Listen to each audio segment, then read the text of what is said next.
Of course. Let's forget the storyteller voice. Let's just talk, you and me.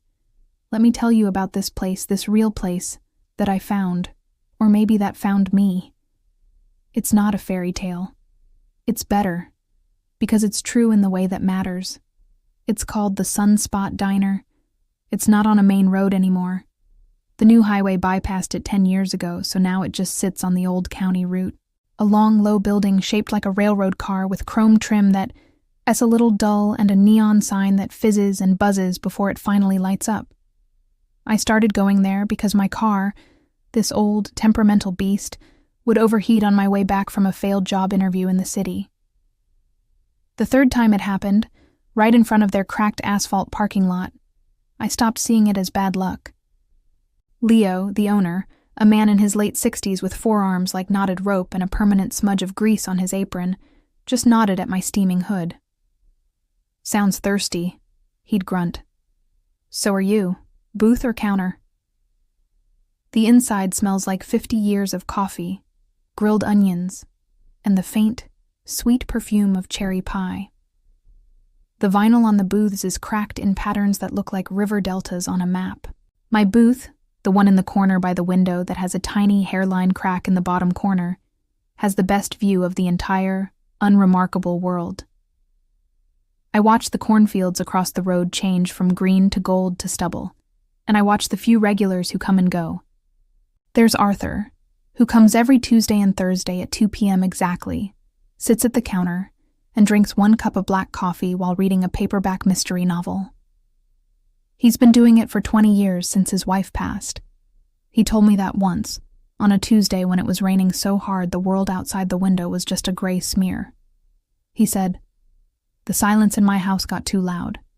This," he tapped his book on the Formica counter, "is the right amount of quiet." And there's Maria, a young nurse who works the night shift at the hospital 10 miles away. She comes in at 7 a.m., her scrubs smelling faintly of antiseptic, her eyes tired but calm. She always orders the same thing: 2 scrambled eggs, wheat toast, and a side of avocado that isn't on the menu. Darla, the waitress who's been here since the 80s, just winks and says, "I got you, honey," and brings it out without writing it down. The heart of the place, though, the real story, isn't the people. It's the dishes. Not the fancy kind. I'm talking about the thick white ceramic plates they serve everything on. They're heavy. They have a solid, comforting thunk when Darla sets one down in front of you. And they are all, every single one of them, chipped. At first, I thought it was carelessness. But then I started to notice the chips weren't random flaws.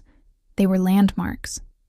My plate, the one I always get if I'm in my booth, has a distinct crescent moon chip on the rim right at 10 o'clock. Leo calls it the Luna plate.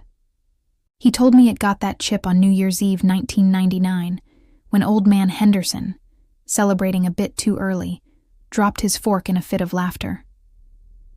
The plate under the coffee mug at Arthur's seat has a tiny, sharp fleck missing near the center. That one, Darla told me in a whisper, happened the day after Arthur's wife's funeral. He was gripping his coffee mug so tight his knuckles were white, and when he set it down, a piece of the plate just popped off. Nobody ever said a word. They just kept using the plate. Maria's egg plate has a series of 3 little nicks on the back edge. "That's from her ring," Leo said, nodding toward her. "She taps her fork there while she's thinking, looking out that window. Wears her grandmother's wedding band on her right hand. Taps, taps, taps. Wore the plate down, over time. This is the magic. This is what I film, sometimes, with my phone, just for me, just to remember. I don't set up a shot. I just capture it. The way the morning sun hits the Luna plate, making the chip cast a tiny, perfect shadow. The way the steam from Maria's coffee rises in a column, a tiny signal fire of a long night survived. The sound of Leo scraping the grill at the end of the day. A metallic, rhythmic scrape that is the sound of things being made clean, ready to start again. I started helping out. Not because they asked, but because it felt wrong not to. I'd bus a table if Darla was swamped. I'd refill coffee for the old-timers. One day, the dishwasher, a grumbling old beast, finally gave up its ghost with a sad gurgle and a puff of smoke. Leo just stood there, hands on his hips, looking defeated in a way I'd never seen. I spent the next 6 hours with him, both of us on the floor, our legs sticking out from under the machine, a greasy manual open between us.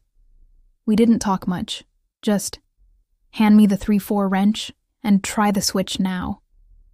When we finally got it working, the roar of it filling the diner felt like a victory cheer. Leo stood up, wiped his face with a rag, leaving a new smear of grease on his forehead, and looked at me. "You're all right," he said. And that was it. That was the moment I was adopted. He showed me the back room, where the spare plates are kept. Dozens of them, all the same, all white, all heavy, and a box of ones that were too badly chipped to use. He won't throw them away. "They've earned their rest," he said. "This is the story I want to tell you. Not a story with a plot, but a story with a heartbeat. It's the story of a chipped plate that holds a perfect golden yolked egg. It's the story of a buzzing neon sign that says, 'Open,' to the few who need to see it. It's the story of a crack in a window that makes the sunset outside look like it's been fractured into a dozen different kinds of beautiful. It's real. It's all real. And the most interesting thing, the thing that keeps me coming back, isn't the past that the chips represent. It's the future ones, the chips that haven't happened yet. My Luna plate will get another chip one day. Maybe I'll be the one to cause it.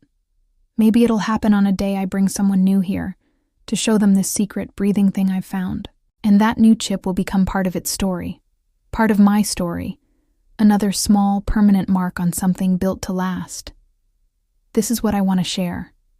This feeling, this proof that beautiful things aren't perfect. They're worn, they're used, they're loved. They have scars, and those scars are what make them truly, deeply, undeniably lovely. And maybe, just maybe, that's true for people too.